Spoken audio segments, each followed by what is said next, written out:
Gabby with Quartz Analytics. Today, I'm going to show you how to do the VDK distillation for cdR BeerLab. The first step is setting up your glassware. The VDK distillation kit comes with everything you'll need. You'll need a round bottom flask, condensing tube, heating mantle, basin stand with a clamp, the water pump, rubber tubing for the water pump, and a graduated cylinder for the distillate to collect in. It's important to grease your glassware at all the joints to prevent sticking after the distillation. The VDK kit comes with the necessary grease to grease those joints.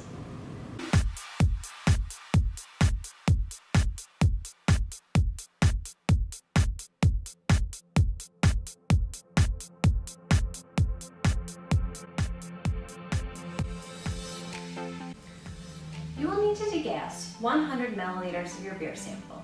You can do this with either an ultrasonic bath or another method of your choosing. Once you've degassed the beer, you can add it to the round bottom flask.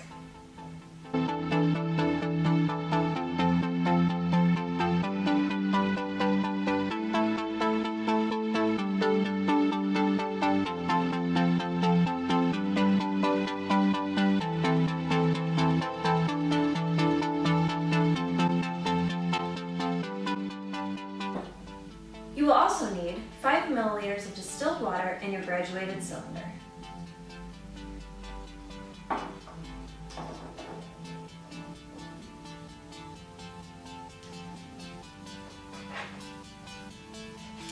To set up the water pump, you'll need a large reservoir of water.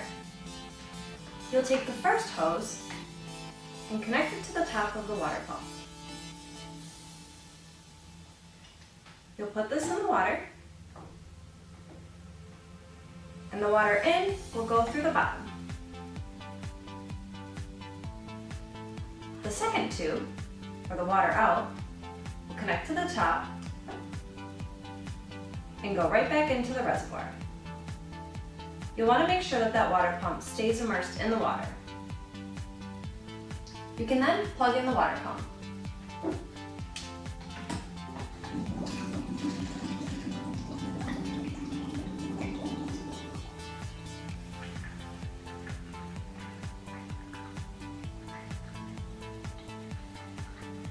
Now that our distillation apparatus is set up, we can turn on the heating mantle.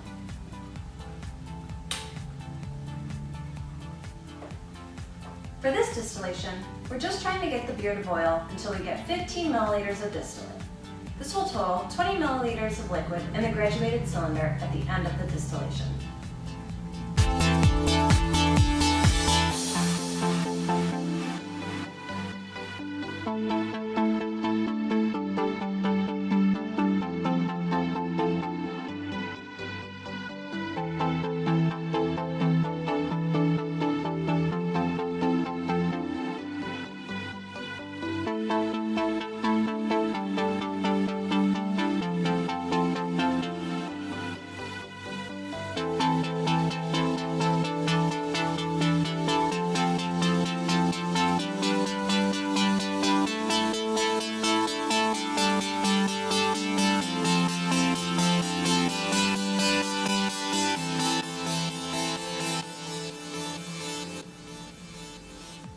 Once you've finished the distillation, you'll add another 5 milliliters of distilled water to your distillate to bring your total volume to 25 milliliters.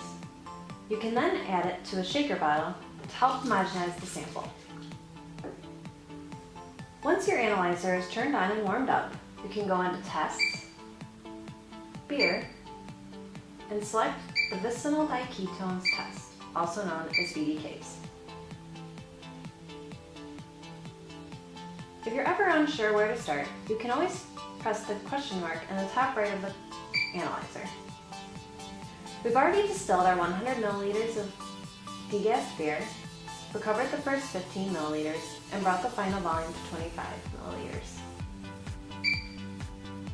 Next, we'll collect 500 microliters of the distillate with a proper pipette and add it to one of the empty cuvettes provided in the kit.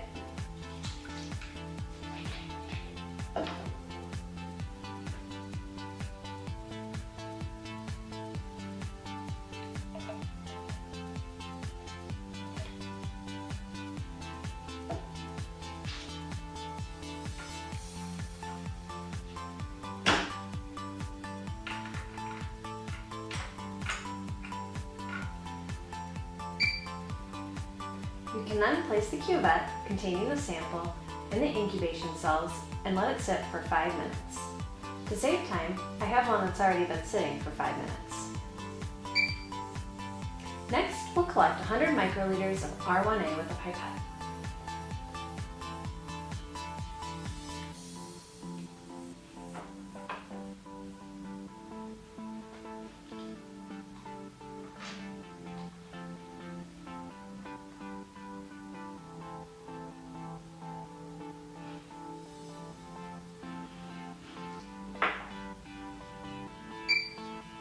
For this step, we want to add the R1A to the cuvette without touching the sides of the cuvette.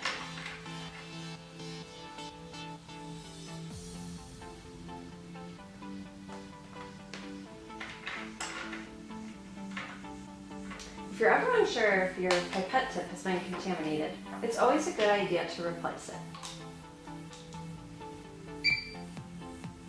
You can now shake the cuvette gently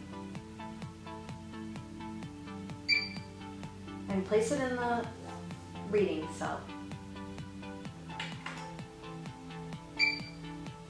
You'll select sample 1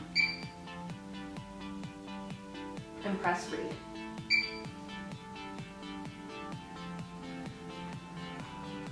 If you had more samples, you could click sample 2 all the way up to sample 16, but since we only have one sample, we'll press stop. We'll now add 20 microliters of R2, shake, and start the timer. Again, if you're unsure, just press the question mark in the top right.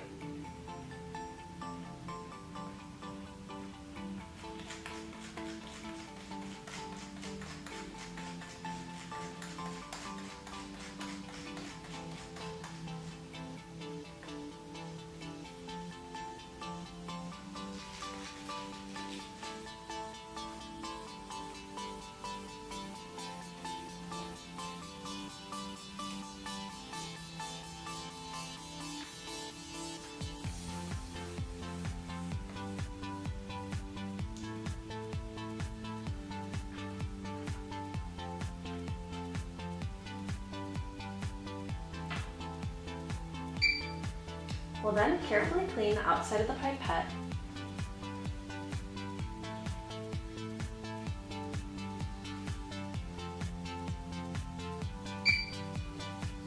add the 20 microliters to our cuvette, and we'll release the piston a few times to make sure we rinse out all of our R2.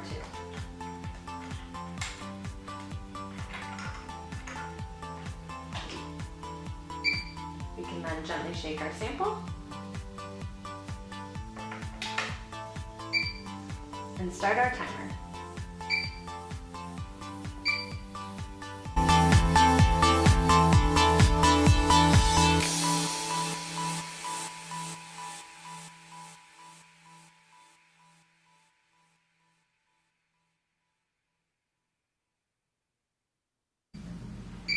Once the timer is done, you can click Next,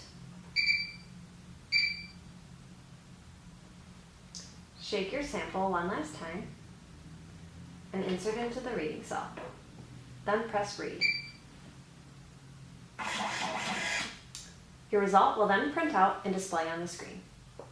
I hope this has helped you to understand how the VDK distillation and reading on the analysis works. Until next time, thank you.